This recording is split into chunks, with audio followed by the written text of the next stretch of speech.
ہمارے جشن آزادی کے جلسہ کے سلسلہ میں آج ہی ابھی ہنگامی بنیادوں پر دفعہ 144 کا 7 دنوں کے لیے نفاذ کر دیا گیا ہے۔ ہمارا سارا سامان، سارا سٹیج، لاؤڈ سپیکر، آتش بازی سب یہ قبضے میں لے گئے ہیں اور ملازموں کو بھی پکڑ کر لے گئے ہیں اور عملی طور پر لال حویلی پر بھی قبضہ کر لیا ہے۔ اور ہم نہیں چاہتے کہ راولپنڈی کا امن تباہ ہو۔ اور آج امام زین العابدین کا بھی ایک دن ہے جو کہ ہمارے پڑوسی اور جو ہمارے ہمسائے ہیں اور ہمارے اہل تشیع بھائی ہیں وہ مناتے ہیں، اور ہم نے ان سے یہ طے کیا تھا کہ ہم 11 بجے اپنے اس فنکشن کو ختم کر دیں گے تاکہ وہ اپنا جلوس نکال سکیں، لیکن حالات کو جان بوجھ کر خراب کیا جا رہا ہے۔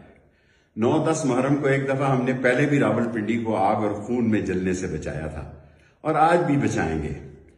میں 8 بجے ہنگامی میٹنگ بلانے کا اعلان کرتا ہوں، اور میں نے یہ میٹنگ فوری طور پر اپنے دوستوں کی بلائی ہے کہ ہم نے کیا فیصلہ کرنا ہے، اور اس میں 9:10-15 پر میں ساری راولپنڈی کو بتا دوں گا، کیونکہ اب دفعہ 144 کے بعد شاید ہمیں چھتوں پر یہ اجتماع کرنا پڑے، لیکن میں خطاب ضرور کروں گا۔ 11:10 پر ہم نے یہ ختم کرنا ہے۔ 11 بجے میں خطاب ضرور کروں گا۔ کن حالات میں کرتا ہوں؟ کسی ٹرک پہ کرتا ہوں، کمیٹی چوک پہ کرتا ہوں، راجہ بازار میں کرتا ہوں، لیاقت باغ میں کروں گا انشاءاللہ، یا ویڈیو کے ذریعے کرتا ہوں، لیکن میرا زندگی کا مشن جو ہے وہ امن ہے، بھائی چارہ ہے، اپنے عقیدے کو چھوڑنا نہیں، کسی کے عقیدے کو چھیڑنا نہیں۔